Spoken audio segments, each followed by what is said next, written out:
Hey guys, it's Drew, Sobriety Daily. I haven't been on the podcast in a while, but I've been sponsoring a new guy here recently, and I've been thinking about just kind of what is it about sobriety and walking a new guy through the book and the steps. What is it about that part of it that actually makes it so powerful? Well, the hardest part about sobriety, I think, when you're talking to people about it, is getting them to identify with the stories in the book. It's like the stories written in 1922, and I'm not associated with Alcoholics Anonymous by any means, but I do walk guys through the book, and I have a home group, and I like to do that sort of thing. So. For all you believers that I'm violating the tradition, that's fine. You can leave a comment. I'd be happy to read it and respond to it. Anyways, so you're working with a new guy. The hardest part is to get him to identify with Bill. So he's reading the story, and the story, some grenadier who dieth by musket or by pot or some random kind of hard to understand thing. And so what I've come to do now is, in working with my sponsor, you really want to identify with that character, that Bill character, as much as possible. You want to sit down and say, in every way that he drank, did I drink the way that he drank? Do I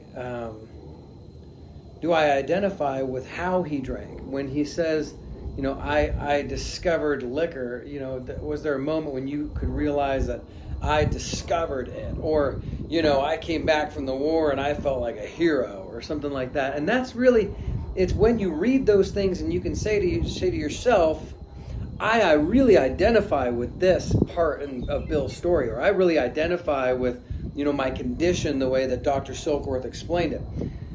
It's when we actually identify with the book that when we get to chapter 2, which says, there is a solution, we'll actually believe that the book can help us.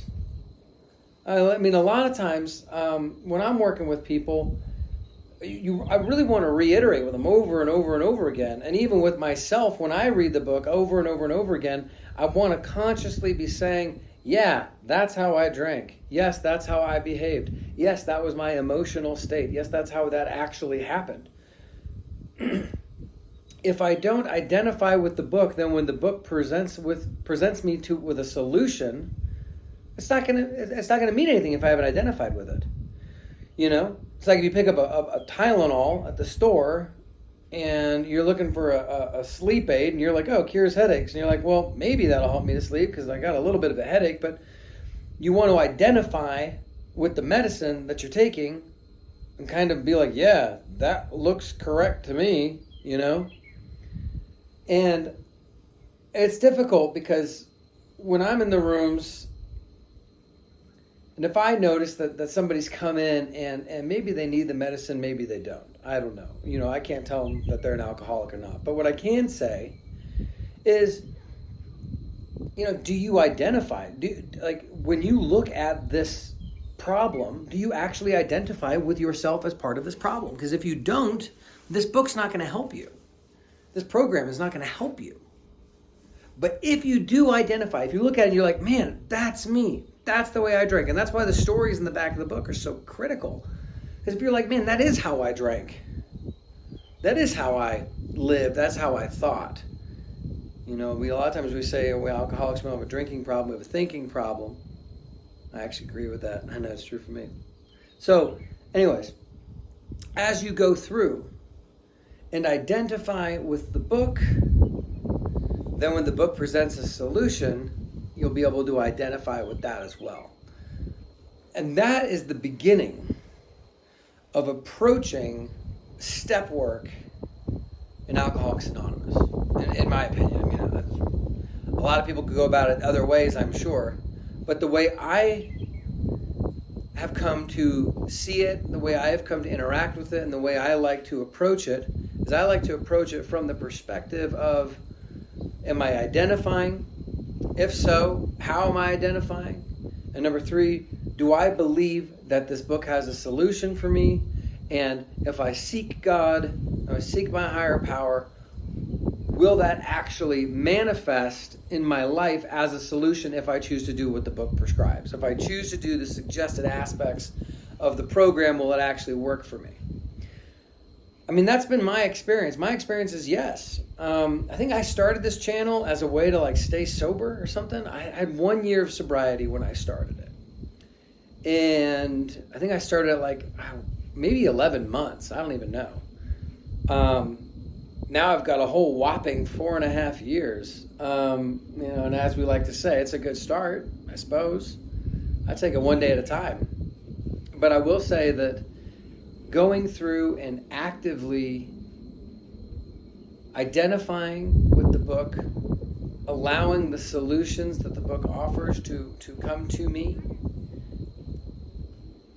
that really does make the difference. I know for me, a lot of the problem that I've always had with alcoholism or alcoholic thinking is thinking that I have the answers to everything all the time. Thinking that I have the solution. One of my favorite lines in that first chapter is where Bill says, people lost a lot of money in the stock market, but, I had a theory about, what they should have done better. I laugh my butt off every time I see that, because that's like the most classic alcoholic thinking. It's like, oh, no, I got a theory about this. I know how this works. I got the solution right here, man. And, there's the 19-step process, of the eightfold path of truth and the 12 disciples of, come on. The book's simple. The program is simple. And the first step to getting the program, getting the book, you don't have a sponsor, of course you have to. You do need a sponsor. So, anyway, so there you go. So that is my personal core conviction on how to get started in Alcoholics Anonymous. How to get started with reading the book and hopefully sponsorship. So I've decided to basically take the production value of these videos down to 0 and just kind of, as I've been thinking about my sobriety, just leave a note, drop you guys a line. So if you want to, if you have a comment, please let me know below. I'd love to chat with you. If you, if you got something that you'd like my hot take on, happy to give that to you as well. So, I hope you're doing well. I know that it's been a good time for me. It's getting loud here because, as you can see, a bunch of fighter jets are flying overhead. And that would be my cue. Anyways, thanks for listening. I'm Drew, and this is Sobriety Daily. So, like, subscribe, do the things. Help us get the sobriety thing going. Be well. Hope you're doing good. Talk soon.